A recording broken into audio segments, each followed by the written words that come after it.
Fullering dies! Shut up and sit down.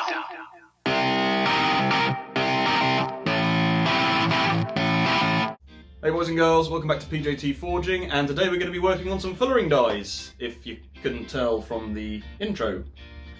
I'll keep it short and sweet. Basically I want to be replacing these things which came with the press. I want to be making two sets. I want one which is going to be facing this way, and I want one which is going to be facing this way, just to make it easier for drawing out material in the direction I want it. And in a nutshell, that's what this episode is going to be about. So without any further ado, let's get into it!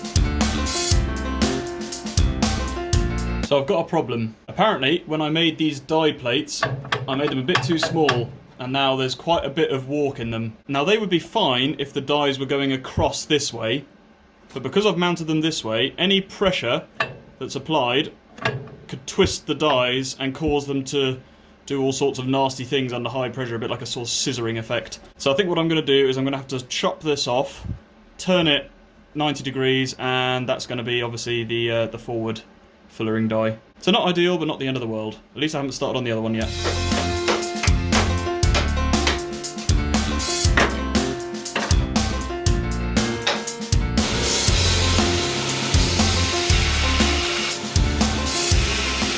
Change of plans again. I figure since I'm now making this a forward-facing die, I'm going to use the H13 tool steel, because I don't actually know what this is.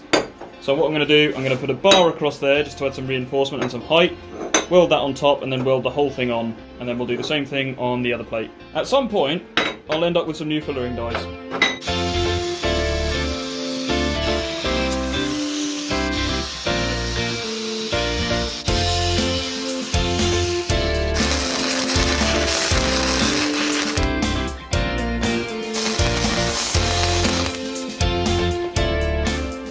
Jesus Christ, it's about time I finally did a weld in this project, which is actually half decent. Ow! Still hot. Right, that's got the two fullering dies welded up. Now, because it's H13 steel, we need to stick it in the forge and let them air cool in order to harden. So, let's put them in the fire.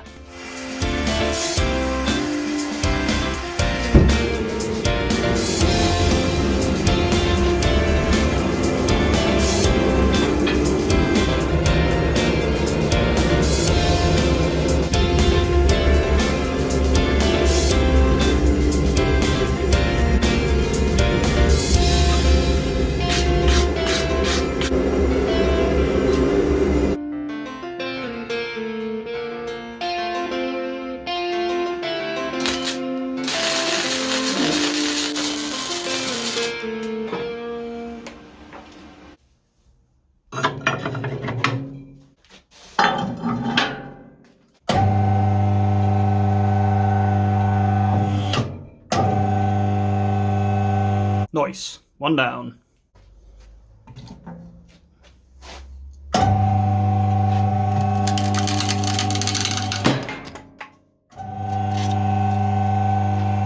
Well, that works. So very quickly, before we move on to the second die, let's quickly talk about what a fuller actually is. Now, for those of you who don't know, a fuller is, in a nutshell, a way of stretching material. Now, if we're talking about hand tools, a fuller would normally look something like this. The profile is just a narrow, rounded end. This would be used as a top fuller, and down here we would have what's used as a bottom fuller. The idea is any piece of metal you have, you would place the material between the two fullers and you would use a striker to hit on the end. What that's going to do is it's obviously going to indent on both sides, and the material will be stretched outwards depending on the direction of the fuller. So for example, if I wanted to stretch the material this direction, I could potentially use the same tool, but in this orientation. Now this is like your stereotypical fuller, but really fullering isn't so much a tool as a process. A straight peen hammer will do exactly the same effect, even when hitting onto a flat surface. You don't necessarily need a top and a bottom fuller. But the idea is the same, it will stretch the material away from the impact point. And what you would then do is go over it with a flat surface in order to then get those ridges out. And even your square circle rounding hammer. Now the rounding side is basically a fuller, and what you can do is you can bring it over to the horn of the anvil. The radius of the horn will act as your bottom fuller, and the radius of the circle will act as your top fuller. However, unlike with a straight peen, what you're going to get here is you're going to get it spreading in all directions. This could be used for stretching material out in a circular way, hence square circle rounding hammer. And then obviously, you can have dies which you put in a forging press or even a power hammer. In fact, the dies I've got in the power hammer at the moment are fullering dies. So yeah, it's not particularly complicated, it's kind of common sense. If ever you're hearing a blacksmith referring to a fuller, that's what it is. Anyway, let's go on with the second die.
Right, I think it's time to test these out.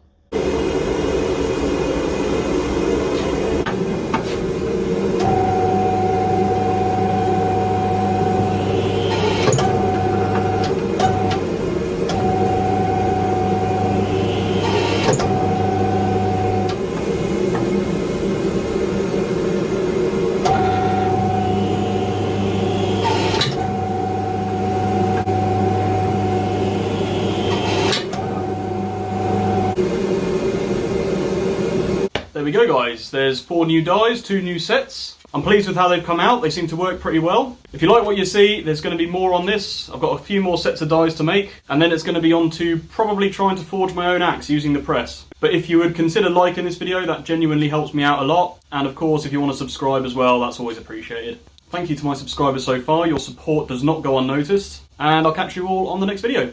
See you later, bye bye.